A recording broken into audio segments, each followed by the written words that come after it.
Now, all the social networks I've just referred to have recast the media landscape, not least by massively extending our capacity to share our memories and our experiences. And this, in turn, has increased people's power to influence choice via the trusted voices and conversations which the social web increasingly enables. And I do mean power. Facebook has 1 billion users worldwide, including over half the population of the UK. Regardless of whether teenagers feel it's as cool as it used to be, largely because their parents and grandparents have moved into what they regarded as their space, Facebook keeps evolving, adding features and functionality. It's challenged us to think harder about the boundaries between what's public and what's private. But in doing so, it's become inextricably linked with the democratization of opinion. Now, you may feel, as I do, that some elements of the establishment have only themselves to blame for the collapse of deference. But we've seen moral and political capital built up over generations can now be, fairly or unfairly, eroded in a flash. Nevertheless, the internet encourages us not simply to be passive recipients of information, but to inquire for ourselves and to share what our searches uncover. E-commerce, or M-commerce, via our mobile keypads, has dramatically broadened the scope for impulse buying, sometimes triggered by a valued recommendation and sometimes not. In any case, it's increasingly important for brands to forge emotional as well as rational connections with the consumers, all of which has to be good news for film companies seeking content partnerships. Stories and characters on film would appear to remain as desirable as ever if we can make the right connections. Sheer self-interest has driven film distributors to become real champions of digital connectivity. They ease films into playlists, hashtags, mentions, likes, recognizing that in a people-led, relationship-driven digital environment, listening and sharing experiences are vital cornerstones of success. And I think it's fair to say that we've only just scratched the surface of the commercial power of the social web, not least as a recommendation engine, adding whole new layers of value. One of my favorite columnists, Tom Friedman, writing earlier this year in the New York Times, took this line of thought just a step further. He said, "Something very, very big happened over the last decade. The world went from being connected to hyper-connected." He, among others, considers that the 200 years after the first industrial revolution, we find ourselves in a second machine age with a technological hurricane reshaping our work and the social lives of all of us in an exponential manner. The spread of the internet to both people and things means that every smart product, wristwatch, refrigerator, thermostat, pair of shoes, or 3D glasses can be tagged to transmit and receive digital data, facilitating much faster analysis, replication, or indeed improvement of those same products and services. At the same time, the demographics of the world's population is in itself undergoing a remarkable transformation. As a consequence of increases in the middle-aged demographic and welcome improvements in life expectancy, the global population of senior citizens is projected to surge from just over 500 million to 1.5 billion by 2050. That's a tripling of people like myself who are over 65 in little more than a generation. We're heading towards a much older world, one in which 1 in 6 people are 65 and over. If levels of automation continue to accelerate, as I believe they inevitably will, our society is going to contain a lot more people dependent on a shrinking workforce. This population shift is a topic I've written about in the latest FDA yearbook. It's available to pick up today. It was on your seats. And with 120 well-illustrated pages, I hope you'll find it valuable. I'm absolutely certain the Minister will. These inexorable social, attitudinal, and demographic trends are giving the entertainment world a lot to think about. The selection of films appealing to an older demographic has already begun to broaden, and over the last decade, the proportion of older cinema-goers has significantly increased. Meanwhile, it's imperative that the cinema-going habit among teenagers is not lost. Connected audiences expect flexible access to great content, most of which they're watching on ever larger, ever better quality screens at home. Television continues to harness theatrical assets. At this year's Consumer Electronics Show in Las Vegas, the incoming generation of TV sets embraced 4K picture quality and 100-inch super slim curved screens. IMAX is moving into the home cinema market. It was recently reported that their luxury fitted rooms would cost around 150,000 quid, But that'll unquestionably come down dramatically in the years to come. Just wait until they're in stock in John Lewis's, although I suspect it'll be a while before you'll find them in Poundland.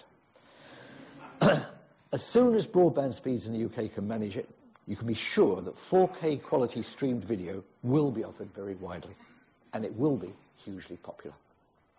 Video is already driving the vast majority of growth in UK broadband traffic, reportedly up 50% this year for at least one major operator. 50% this year increase in broadband traffic. Creatively, as well as technologically, TV screens of whatever size feel like they are where the action is. The world's biggest entertainment property of 2013 was Grand Theft Auto 5, the latest entry in the blockbuster game franchise. Developed in Scotland, it's a potent, wry satire on American crime and consumerism. GTA 5 grossed $800 million worldwide on its first day on sale, and £65 million just here in the UK. Even the biggest movies take months to gross that kind of money. And of course, very, very few ever achieve it. And the leading games are brought to market as though they were new movies. When Microsoft launched its Xbox One console last November, it annexed the whole of Leicester Square, the beating heart of our industry, for a live 2-hour show. Indeed, as media collide and converge, there's almost certainly value in the film and game sectors beginning to work rather more closely together. Jeffrey Katzenberg revealed recently that he'd offered $75 million for just 3 new episodes of AMC's highly regarded drama Breaking Bad. His idea was to offer the episodes in installments for 50 cents a day over 30 days, a total price of $15. He was working on the entirely reasonable basis that if 10 million viewers worldwide opted to make that payment, it would generate an income of $150 million, doubling his original investment. UK TV networks, some of whom invest heavily in original British programming, naturally compete fiercely for the rights to imported series. Last year, the biggest acquisitions included Sleepy Hollow, Under the Dome, and The Bridge, all of which feature movie talents in their credits, and all of which begin to look more and more like movies. Anyone who, like me, last weekend watched the final couple of episodes of The Bridge. The last 10 minutes of The Bridge is pure cinema. It's cinema in its pacing, it's cinema in its performances, it's cinema in the way in which it's put together, and the way it looks. This is not television anymore. This is television invading what we thought of as being cinema's territory and doing it brilliantly. Amazon, a giant in the home entertainment realm, made the welcome announcement that it too is developing a slate of content. It's a surefire way to distinguish its offer from other digital services, whilst at the same time adding real subscriber value. So this is anything but a static marketplace. Only last month, the entire second series of the Emmy-winning House of Cards was unveiled on Netflix on the same day, Valentine's Day, offering a new box set experience to relish. Its 3rd season goes into production any day now. Netflix has announced its intention to invest $5.5 billion over the next 3 years in original programming. That's a remarkably ambitious sum. With 38 million subscribers worldwide, Netflix makes its content available on demand via as many devices as possible. It's already starting to account for a significant proportion of internet traffic during evening viewing hours. Speaking of which, requests for the BBC iPlayer soared to 3 billion last year. That's a third more than 2012. And interestingly, one of the top 10 most popular iPlayer requests for 2013 was the animated movie Madagascar. The point I'm trying to make here is that, like it or not, these can no longer be regarded as separate businesses. As well as catch-up TV, the iPlayer premieres shows for subsequent transmission on the BBC channel and streams exclusive short and longer form content of its own. It's in a move that clearly reflects its strategic importance. The BBC is about to appoint a dedicated controller of iPlayer. I'm well aware that the vast majority of all TV viewing is still live, but underlying attitudes towards freedom of choice are changed, and they change forever, as a result of which our own thinking has to embrace a far, far longer time horizon. The UK media sector as a whole is both a powerful symbol of a free society and a vital and growing part of the economy. In many ways, we're entering a new golden age of creativity and entertainment. Everywhere we look, there's more flexibility, more quality, and more choice. Despite a family trip to the cinema having become pretty well a £100 undertaking, London accounted for almost 30% of UK cinema going last year, notwithstanding the plethora of free tickets that seemingly appear to be on offer whenever you browse a newspaper or visit the supermarket. And like any model capital, London's population is in itself increasingly diverse. Now, for film distributors, like any other business, embracing these levels of diversity has long been a commercial necessity. It's a process that needs constant nurturing. We should ask ourselves at every turn, how can we possibly do this better? I expect the new local TV channel, London Live, which launches on Monday week, will make a point of reflecting the capital's vibrant diversity on and off screen. And in passing, Film London, the lead agency in these parts, will reach its 10th anniversary next month. It's presided over a doubling of filmmaking in the capital. This seems an ideal opportunity to congratulate Adrian and the whole of his team and to look forward to the next 10 years. Now, all of us welcome the fact that the UK economy is growing again, and this afternoon's budget speech will update us that much further. But our biggest export market, the Eurozone, remains relatively depressed. And general living standards, especially perhaps outside central London, feel as though they're yet to match the pre-credit crunch levels of a few years ago. This morning's Today programme was brought from Newcastle and illustrated this rather vividly. Taken together, these factors only make it tougher to entice people into pricey nights out at the cinema. And yet that remains the perpetual challenge of the FDA and all of those in distribution. Some months after digital TV switchover, the UK cinema estate is completing its own digital installation. As many of you will know only too well, this process is being largely financed by contributions from the film distributors. Releasing movies on 5 or 6 cans of 35mm film is unquestionably a thing of the past, although my back will never fully recover from having done 30 years of carrying them around Soho. Today's releases are skillfully serviced in a legion of digital formats, including standard 2D, IMAX, HFR, and with 3D options running right across the whole range of these offerings. If the broad purpose of business is to deliver commercial and creative value, then the digital world empowers the film business to work even better. The new systems have already enabled exhibitors to raise aspects of their game with fewer technicians or projectionists on site, but something which, to me, is a mixed blessing from the perspective of quality. However, on the plus side, all sorts of event cinema alternatives are now being programmed. Among the most successful last year was The Audience, starring Dame Helen Mirren, and the 50th anniversary of Doctor Who. Event cinema now accounts for almost 2% of box office receipts. I'm prepared to bet that it could reach 5 or even 10% by the end of this decade. Digital presentations also boosted the number of accessible shows with subtitles and audio description. I sincerely hope that this type of provision continues to meet what's actually a rising demand. So digital has set a new gold standard for filmmakers generally and the filmmaking process as well. I've been struck by the fact that practically every recent Academy Award for cinematography has been won by digital CGI productions such as Gravity, Life of Pi, Hugo, Inception and Avatar. We're better than here at the Royal Academy of Engineering to remind ourselves that film companies are cutting-edge technology operations as well as creative enterprises, these being simply two sides of exactly the same coin. Just think of Despicable Me 2, last year's highest-grossing release, Monsters University, The Hobbit or Gravity, where audiences really do feel as though they're floating through space rather than floating through Shepperton. Film distributors have long since recognised that for the millennial generation, connected media are their norm. I've heard young consumers segmented as Generation C, and the rather cynical, media-savvy demographic group who like to create, curate and comment, with superabundance of entertainment options available and open to all of them.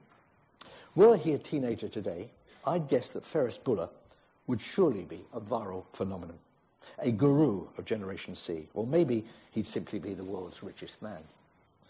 To cut through the ever-growing media blizzard, distributors know that their campaign communications must be imaginative, seamless, and persuasively engaging. They've invested more than ever in so-called second-screen content and experiences that are themselves credible drivers of social buzz.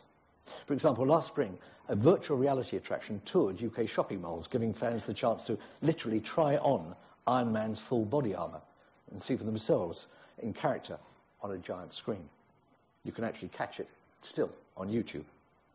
Last summer, FDA itself arranged an interactive exhibition of 100 film posters called State of the Art Cinema. Every image had a scannable code to play trailers, and visitors could win the chance to design a UK film poster for real.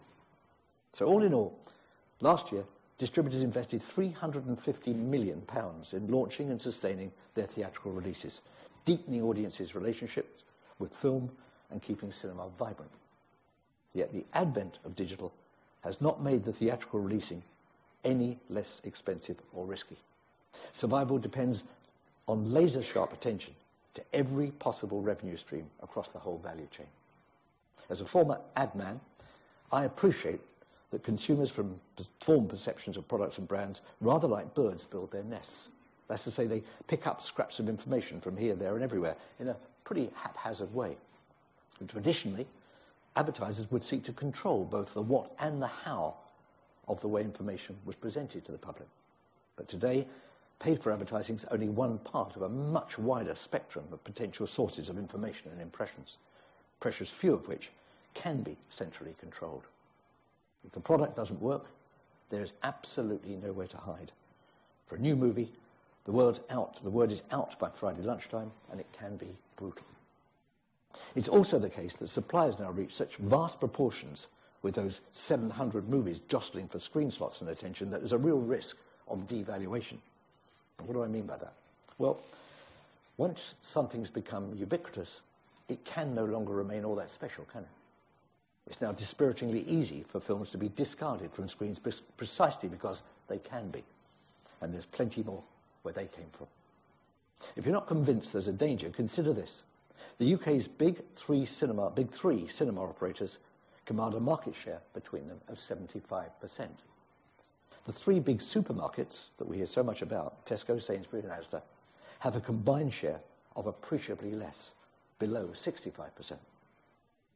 Time-poor audiences, whatever their financial circumstances, can't possibly catch all the titles that might have interested them before they vanish from our screens. Yet, despite everything I've said about the way in which social attitudes and consumer behaviour are evolving in a digital age, the rather polarised cinema business clings to some resolutely analogue practices. There's been a lot of comment about why greater flexibility regarding release patterns and windows of exclusivity is so badly needed. But let me be quite clear. It is evidently in no one's interest to diminish the initial shop window that the big screen represents, in fact, quite the reverse. And I trust that from all I've said, distributors' ongoing commitment to cinema releasing remains absolutely beyond doubt. Importantly, there's not a shred of evidence from the US where a little more flexibility over premium release models applies that it does anything to dilute the box office. In fact, whilst we flatlined, US ticket sales hit an all-time high of $10.9 billion in 2013. Yet all the talk has not yet led to any action in the UK. For Nymphomaniac or Stranger by the Lake perhaps, but not for any mainstream title.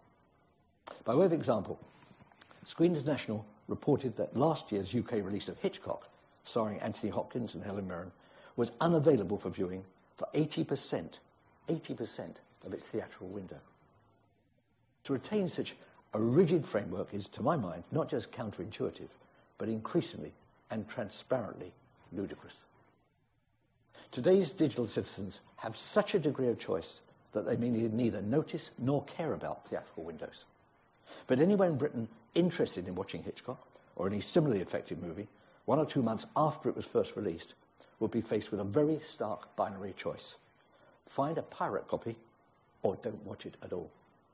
How on earth can that be good business, let alone good industry sense?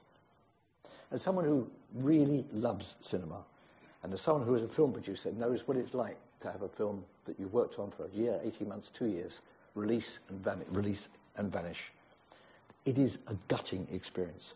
And just to give an example of a few films that I've loved in the last year, where they were not done commercial justice. Francis Ha was a fabulous film. Metro Manila, The Selfish Giant. All of those films had real potential. They had great reviews, and somehow or another, they were literally unavailable to most of the movie-going population of this country. I've got another favourite coming up very soon. I don't know who's going to distribute it. Fruitvale Station. Fruitvale Station is a sensational movie. I just hope to God it doesn't suffer the same awful fate of being available for a week, 2 weeks, then in a couple of regional art cinemas, and gone, and not able to be seen, and then not able to be seen at all for 4 months. This is madness. I remain utterly convinced that cinema will thrive in the future on its own merits, competing against contemporary going-out attractions as a uniquely immersive, magical shared experience. As long as it delivers, it will be fine, and enhancements such as Dolby Atmos are already spearheading one way forward. Multiple surveys in developed markets such as the UK show that people tend to value the quality of life's experiences more highly than the quantity of the stuff they accumulate. And if you doubt that, just check with eBay. Media companies of all sorts are presently contemplating how to acquire, how to understand, and how to relate to audiences in this wholly new world. Any attempt to restrict their viewing choices is unsustainable and feels to me to be entirely out of step with how citizens expect or wish to lead their lives. Let me paint a very short scenario. This has always been an unpredictable business, and every year brings its own crop of amazing surprises. So how about this, maybe just a few months from now? A made-for-tablets, low-budget, feature-length movie is released direct to portable devices and swiftly becomes a global hit, demonstrably amassing millions of dollars. Call it today's Blair Witch. Policymakers the world over, people like the Minister, take notice and are impressed. From that moment on, the theatrical sector's argument that movies are made for cinema is fatally and forever weakened. I'd suggest that if and when that happens, and it will, we welcome it. And we welcome its filmmakers with open arms. Because the UK excels at the creative industries. Its truth is, and it's a truth that I always enjoy repeating, they now generate more than £36 billion a year and employ 1.5 million people. And we're not just prodigious makers of content, we also enjoy what we make. Across all platforms, there's an estimated 5 billion viewings of movies each year. I continue to believe that film is the core that links together all of our creative industries. Music, design, fashion, advertising, publishing, and the rest of it. But the boundaries between digital media and technology, film and broadcasting, are becoming so blurred that they are now utterly indistinct. We may have to rethink our essential definition of what a feature or a film really is. I'm not sure each of us knows what's happening intuitively today, but in a few years' time, what is our 2020 vision? And honestly, do we have one? As Mark mentioned at the outset, I travel to Southeast Asia again this month. By 2020, South Korea expects to have launched a commercial 5G, not 4G, but 5G service that can download a gigabyte movie in barely a second. So I was delighted that Lord Smith's cogent report on UK film policy progress, published in January, suggested that films released on fewer than 100 prints should have far greater flexibility as their release windows, as far as their release windows are concerned. And of course, that must be right. Ultimately, the products and services most responsive to change are those most likely to flourish. This is absolute common sense digital Darwinism. Now, I sincerely hope that the BFI finds it possible to pick up the baton and help loosen the current stultifying grip of the status quo. I also support the BFI's efforts as it works with the third-party integrators and industry colleagues in seeking a more constructive settlement concerning the fees charged to distributors of specialised films to fund the exhibitors' digital systems. Despite a lot of discussion in recent years, this too is well overdue, another very useful point reinforced in Chris Smith's recent report. Meanwhile, as time passes, a related matter is growing ever more important, namely to ensure transparency over the time periods in which the digital fees are payable, and the points at which the financing of the new system can be said to have been recouped. This may well be subject to various contractual arrangements, but let me simply say this. No UK film distributor should have to go on paying for digital cinema systems whose costs have already been fully recovered. If, as has happened, an agreement's recently been reached between Sky and the BBC over EPG payments, then surely something similar must be possible in our industry. And this is one that I will firmly toss into the Minister's very capable lap. In a business based largely on trust, here's an area where an appropriate level of candour is sorely overdue. In the digital world, trust and transparency are characteristics expected of the companies that we deal with. While making mention of the BFI, let me make one further point. As lead agency, one of its stated and crucial aims is to help British and independent films find wider audiences. This strategic priority was built into its 5-year plan, Film Forever, in 2012. This year's policy progress report, endorsed by the DCMS, could not have given a clearer signal that audience connection remains a top priority. The report's title was, "It Still Begins with the Audience," echoing the original review of a couple of years ago. Yet to my mind, the BFI is not as yet fully resourced to achieve this important distribution or audience-centric objective. The plain fact is that distribution is the engine of film consumption. Title by title, week by week, the industry grows, or not, as audiences exercise choices again, title by title and week by week. This connectivity is vital. Producing the content is never more than the job half done. With competition for eyeballs so intense, smart distribution strategies to make the content compelling and discoverable are an increasingly must.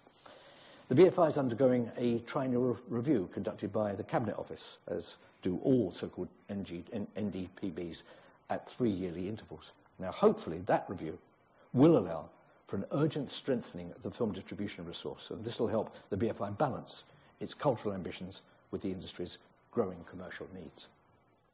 As the UK theatrical sector still frustratingly grapples with some big issues in the analogue to digital crossover, if ever there was a need for a business as well as a culturally focused lead agency with top-drawer expertise right across the piece, it is now. Further afield, the European Commission has been conducting yet another review of copyright. We seem to have been in a never-ending cycle of such appraisals over the past 5 years. If the present Commission's support of a single market for online content is interpreted inflexibly, it could deny producers and distributors the value-based divisibility that's inherent in copyright itself. We must watch whether this momentum is carried over to the newly elected Commission later this year. Today, I'd simply say this: intellectual property being the bedrock of our economy, aligning the balance between licensing and exceptions is always going to be acutely sensitive. But a modern copyright framework that matches the reasonable expectations of ordinary citizens can not only help build the respect for copyright on which we all rely, but can actually take us into the next decade looking a lot healthier than we do at present. As I told myself, somewhat frighteningly, it's 40 years since That'll Be the Day on Stardust back in the early 70s. That was a decade before the Apple Mac appeared. I'm only too eager for there to be an absolute clarity about how, when, and why copyright applies. I hope that a new communications campaign envisaged for later this year will successfully extend respect for IP across the whole of the media sector. In a sense, it's troubling that respect for copyright is still so greatly needed, because in a well-run world, our copyright system should be cherished, not merely respected or tolerated. And despite the rumblings from some quarters, to my mind, copyright is nothing less than an engine of free speech and plurality. With no viable prospect of reward, risks would self-evidently never attract investment. So the very act of protecting copyright and ensuring continued expansive choice for audiences is one that in fact supports free expression. One measure that would help is for search engines to exclude more websites with copyright infringing material. According to its own 2013 data, Google received more than 235 million requests to take down links to web pages hosting pirated content. That's quadruple the number of requests from 2012. In reality, Google's suite of internet products ought to make it a natural long-term partner for the film and media businesses. So, to sum up, in the converged non-digital world, change happens fast, and rather faster than many people seem prepared to acknowledge. Linear narratives remain powerful, and film, as a medium, can accommodate all manner of wonderful storytelling. But digital media continues to stir the pot in terms of the ways in which intellectual property is created, distributed, and consumed. And while the release cycle of movies is basically unchanged from 20 and more years ago, TV has never been more accessible, nor TV drama more compelling. You might argue that cinema's done pretty well to tread the water in the early 21st century, especially when many retail sectors remain so very heavily challenged. But I don't think that's doing full justice to the colossal investment and energy that goes into making and marketing such vast numbers of movies. Given investment to enhance its unique experience, together with a flow of great product, effectively distributed, the cinema has a genuinely exciting future. That's why, in the years ahead, the film industry is likely to prove an attractive target for investors from China and other developing economies. China is now the largest film market outside the US, and it's growing at the speed of light. And that being the case, who'd want to bet against a Chinese company taking an important stake in the UK's entertainment value chain in the very near future? But let's never forget that stories motivate consumption rather than corporate ownership or any particular means of production or delivery channel. And all the more reason to concentrate our plans for growth on audience connection. Ultimately, connectedness is much more about people than about technology, which brings me full circle. I'm genuinely excited by the 2014-15 lineup, next year's in particular, with some of the most attractive titles being made here in the UK.